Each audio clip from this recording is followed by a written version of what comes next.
দেব। Same ভাবে সবগুলো ভেজে নেব। যত জোর আছে শক্তি দিয়ে পেটাতে হবে, তবেই পেটাই পরোটা তৈরি হয়ে যাবে। পরোটা পিটিয়ে নিয়েছি। তোমাদের নমস্কার বন্ধুরা, স্বর্ণলতা রান্নাঘরে স্বাগত জানিয়ে শুরু করছি আবার একটি নতুন রেসিপি। আর আজ তোমাদের বানিয়ে দেখাবো হুগলি থেকে একজন সাবস্ক্রাইবারের অনুরোধে পেটাই পরোটা রেসিপি। তো আশা করি তোমাদের খুব ভালো লাগবে। প্রথম থেকে শেষ অবধি দেখার অনুরোধ রইল সকল বন্ধুদের কাছে। তাহলে দেরি না করে শুরু করি আজকে। বন্ধুরা যারা যারা এখনও আমার চ্যানেলটি সাবস্ক্রাইব করেনি অতি অবশ্যই সাবস্ক্রাইব করে রাখবে পরবর্তী নোটিফিকেশান সবার আগে পাওয়ার জন্য। এটাই পরোটার ডোটা বানানোর জন্য আমি 1 বাটি ময়দা নিয়েছি। দিয়ে দেব স্বাদ মতো নুন, হাফ চামচ চিনি, দিয়ে দেব সামান্য পরিমাণে জোয়ান। তোমরা চাইলে এই জোয়ানটা অ্যাভয়েড করতে পারো, কারণ হজমের সুবিধার জন্য এই জোয়ান দিয়েছি। জোয়ান দিলে হজম খুব ভালো হয়। সব কিছু ভালোভাবে মিশিয়ে নেব। আর তোমাদের মনে রাখতে হবে যে এই ময়ানের সময় সাদা তেলটা দেওয়া যাবে না পেটাই পরোটার ক্ষেত্রে। এবারে একটু একটু জল দিয়ে ডোটা তৈরি করে নেব। আর একটু জল লাগবে। তো বন্ধুরা আমি একটা সফট ডো তৈরি করে নিয়েছি। এবারে ওপরে সাদা তেল মেখে নেব।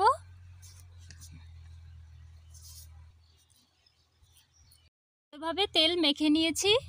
1 ঘন্টার জন্য আমি ঢাকা দিয়ে রেখে দেব। বন্ধুরা আধা ঘন্টা পর আমি ঢাকা তুলে নেব। আর ময়দার ডোটি দেখো কতটা সফট হয়েছে। এবার আমি লেচি কেটে নেব। বন্ধুরা আমি 6টি লেচি কেটে নিয়েছি। এদিকে বেলনাও রেডি। পিঁড়িতে আর বেলনার গায়ে একটু সাদা তেল মাখিয়ে নেব।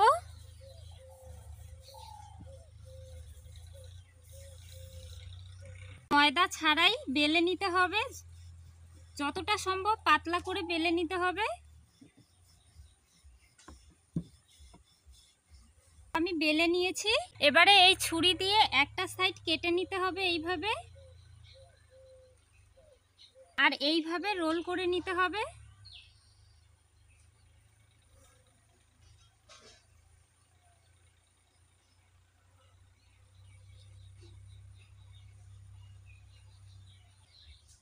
আবারও রুটির মতো বেলে নিতে হবে।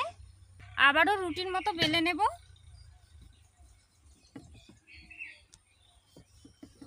বন্ধুরা আমার একটা পেটাই পরোটা বানানো হয়ে গেছে। সেম ভাবে সবগুলো বানিয়ে নেব। বন্ধুরা আমার সবগুলো বানানো হয়ে গেছে। বন্ধুরা আমি এদিকে উনুন ধরিয়ে কড়াও গরম করে নিয়েছি পেটাই পরোটাগুলো ভাজার জন্য।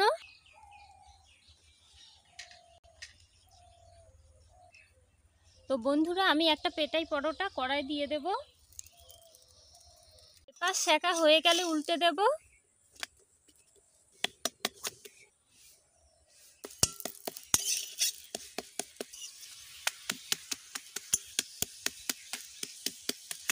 তো বন্ধুরা আমার একটা ভাজা হয়ে গেছে। তো বন্ধুরা আমার সবগুলো বানানো হয়ে গেছে পেটাই পরোটা।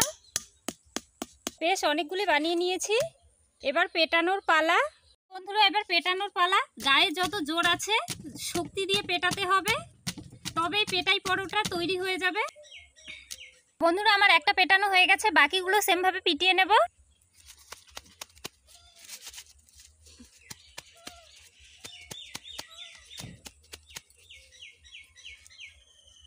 তো বন্ধুরা আমি সবগুলো পরোটা পিটিয়ে নিয়েছি।